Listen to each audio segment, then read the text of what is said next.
राहुल गांधी का क्या है, उसके पास तो इतने पैसे, वो अपनी फैमिली को लेके दूसरी कंट्री में शिफ्ट हो जाएगा। जो आम जनता है, जो बेचारे ने तो शादी नहीं किया, अभी फैमिली शुरू नहीं हुई उसकी। अरे जो उसने, अब देखिए उसकी क्यों नहीं शुरू हुई, निजी कारण तो उसी को पता होगा भाई, मुझे तो पता नहीं है क्यों नहीं। देश को फैमिली मान रहे हैं ना, देश को फैमिली मान रहे हैं, इस देश को, मोदी जी की फैमिली है, देश को तो मोदी जी की फैमिली है। देश को फैमिली बिल्कुल मान रहा है, उसकी जेब से पैसा भी तो निकालना है ना, फैमिली बोल के। अब उसको अपना भरण पोषण करना है, सारी चीज़ें करनी है, अपनी पार्टी को संभाल के रखना है, तो बोलेगा कि मेरा देश मेरा देश।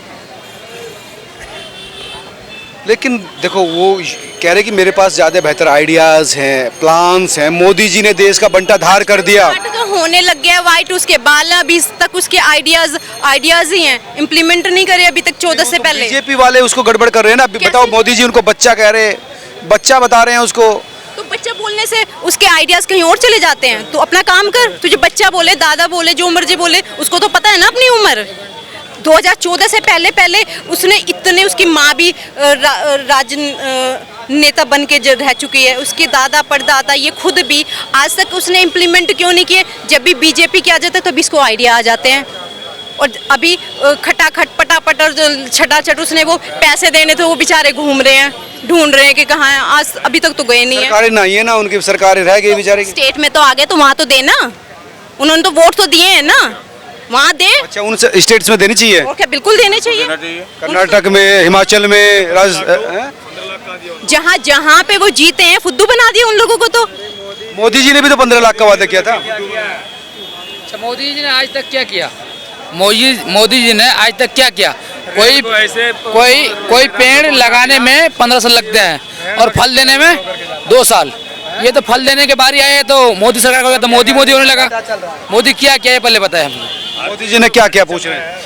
पहले तुम ये बताओ, पहले कितने हाईवे थे, कितनी सड़कें थी, कितने 2014 से पहले कितने कॉलेज थे, कांग्रेस के टाइम में कितने वो थे, और उसके बाद कितने? आप बीजेपी के टाइम का कॉलेज बताना। एक मिनट मैम जी, पहले ये बताइए आप कि पहले क्या नहीं था। मेरी नंबर से पूछ रहे हैं वो। हाँ, बदल दिया अपने। कोई बात नहीं, पूछिए। अपने आप पे कॉन्फिडेंट नहीं हो, बात तुम उस पे कर रहे हो मोदी जी पे। पहले ये बताओ तुमने क्या किया, तुम ये बताओ उससे पहले क्या था और उससे बाद क्या है, डिफरेंस तुम बताओ ना। वो किसका बनाया हुआ स्कूल है? डिफरेंस सारी चीज में है, कुछ नहीं डिफरेंस है। जैसे स्कूल था पहले भी, अभी भी है, लेकिन सारा दिया तो ये है ना कि राहुल गांधी, इंदिरा गांधी की दी हुई है। ये कह रही 70 साल में जो काम हुआ है और 10 साल में जो काम हुआ, उसकी तुलना कर रही है। अरे कितना गुना, आप ये बताइए, सड़कें देखिए, कॉलेज देखिए, आप जितना भी विकास हुए हैं, सारी चीजें हुए, हाँ सारी चीजें हुए।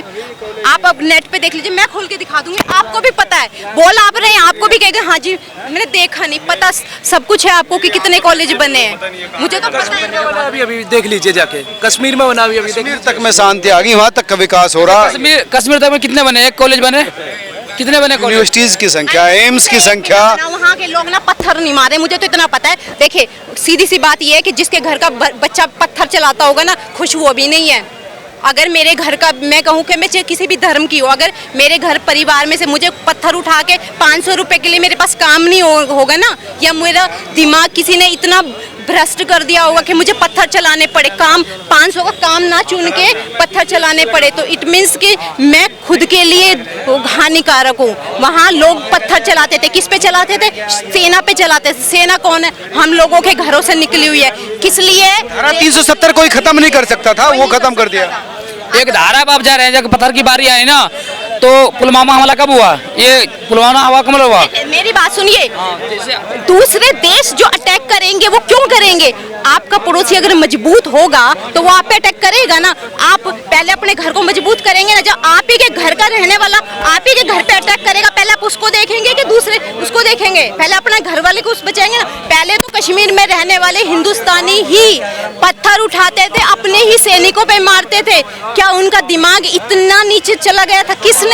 क्योंकि कांग्रेस की सरकार ने इतना ब्रेन वॉश करा हुआ था कि तुम्हारे पर ये खतरा है, वो खतरा है, तुमको नौकरी नहीं है, तुम्हारा ये है, तुम्हारे दुनिया भर की बातें करके उनको पढ़ने तो दिया नहीं जाता था। पढ़ता है इंसान तो उसको अक्ल आती है कि कितना विकास है। मैं कहती हूँ चलिए विकास दूसरा को छोड़ो, पहले अगर मैं पढ़ी लिखूंगी मैं अपना तो विकास करूंगी, जब मैं अपना विकास कर सकती हूँ ना तो मैं तुम्हारे विकास के बारे में सोच सकती हूँ, तुम्हारे विकास के बारे में, क्योंकि ये इसी समाज में मैंने रहना है, इसी जगह मुझे रहना है। आप लोगों से ही मैं हर चीज़ तो मैं कर नहीं सकती ना। अगर मैं पढ़ी लिखी हूँ, अरे शांति का माहौल बनाया, शांति विकास तब आएगा जब शांति होगी। अब पत्थरबाज नहीं रहे, अब पाकिस्तान का इलाज हो गया, अब इंटरनल जो माओवादी थे वो भी खत्म हुए। ऐसे समझ शांति ऐसे हो गया भैया। क्या हो रहा है यार? आप कश्मीर की बात कर रहे हो, मणिपुर के बारे में क्यों नहीं बात करते हो? प्रधानमंत्री मणिपुर मैं बताती हूँ, मणिपुर यही ना पढ़े लिखे ने।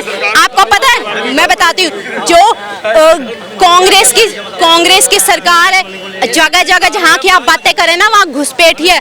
आप देखिए डेमोक्रेसी चेंज कर दी है, घुसपैठ ही है। मेरी बात सुनिए, क्यों नहीं आए? आपको पता ही नहीं है। वही बातें मैं बताती हूँ जिनको ना ऑनेस्टली बता रही हूँ, जो या तो पढ़ते नहीं है या पढ़ के ना सिर्फ और सिर्फ यही वाली राजनीति करना चाहते हैं। देखिए सरकार बीजेपी की है, सरकार उसके बारे में कुछ क्यों नहीं कर रही? मेरी बात सुनिए, वहाँ पे भी बता रही हूँ, जहाँ पे उससे पहले किसकी थी? जब जिस स्टेट में कांग्रेस रही है उसने इतने घुसपैठिया, इतना वहाँ पे माहौल खराब कर दिया, जो इस देश के भी नहीं थे वो कार्ड लेके घूम रहे हैं।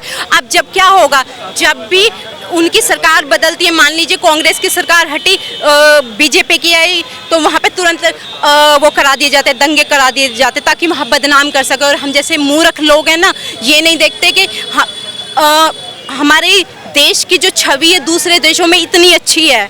क्यों है? अब दूसरे देश से भी इन्वेस्ट करने के लिए हमारे देश में आते हैं। हमारे देश की तरक्की जो होगी कैसे होगी? जब यहाँ पे दूसरे देश इन्वेस्ट करेंगे तो हमारा देश मजबूत बनेगा। अब शांति आ गया, अब विकास हो रहा है, दूसरे लोग इन्वेस्ट कर रहे हैं। देश के ऊपर भी अगर हमारे ऊपर दूसरा देश कोई भी नीति लागू करता है जो कि हम जिससे सहमत नहीं है, जो हमारे देश के लिए सही नहीं है, हम उस पर ऑब्जेक्शन उठा सकते हैं, क्योंकि हम फाइनेंशियली हर तरीके से मजबूत हैं, हमारे युवक मजबूत हैं, उनकी सोच समझने की क्षमता मजबूत है, शांति है, उनके बीच प्यार है, मोहब्बत है, तो हम ऑब्जेक्शन उठा सकते हैं। वरना दूसरा देश आपके ऊपर, मंत्रालय वाले हमारे देश में इन्वेस्टमेंट कर रहे हैं, तो फिर सरकार को आटा, चावल, चीनी पे टैक्स लगाने की क्या जरूरत पड़ गई? जहाँ तक कि दूध पे भी टैक्स है सर जी, जहाँ तक कि दूध पे, गुटखा दारू इतनी महंगी है। आप देखिए इस पे कभी आज तक मैंने किसी ने नहीं कहा गुटखे पे टैक्स होना चाहिए, नहीं होना चाहिए, फिर भी खाते हैं 5-5 चावल। तो फिर आटा, चीनी, चावल पे एमएसपी भी क्यों चाहिए जब गवर्नमेंट, और अगर कह रहे टैक्स लगा रही है तो वही चीनी चावल फ्री में भी दे रही है गवर्नमेंट 80 करोड़ों को, वो क्यों चाहिए इन्हें? और वैसे भी 40 रुपए मैं कह रहा हूँ 20 रुपए का एक बार में गुटखा खा जाएंगे, 20 रुपए की एक बार में सिगरेट पी जाएंगे, और फिर वो कहेंगे आटा ये है, आटा वो है। अरे मेरे भाई, आधी किलो आटे में कम से कम 3 लोग खाना खाएंगे, और 200 के खा लेता है। 20 रुपए का आधा किलो चावल बन जाता है जो कि पूरा परिवार बैठ के खा लेता है। 20 रुपए का गुटखा चबाने में नहीं आता। महंगाई, इन लोगों को महंगाई पता क्या चाहिए? गुटखा शराब अपने पैसों से खरीद ले, राशन गवर्नमेंट डाल दे, बाहर काम करने के लिए जाना ना पड़े, और तब तो सही है। मेहनत करने की टैक्स नहीं लेगी तो सरकार काम कैसे करेगी?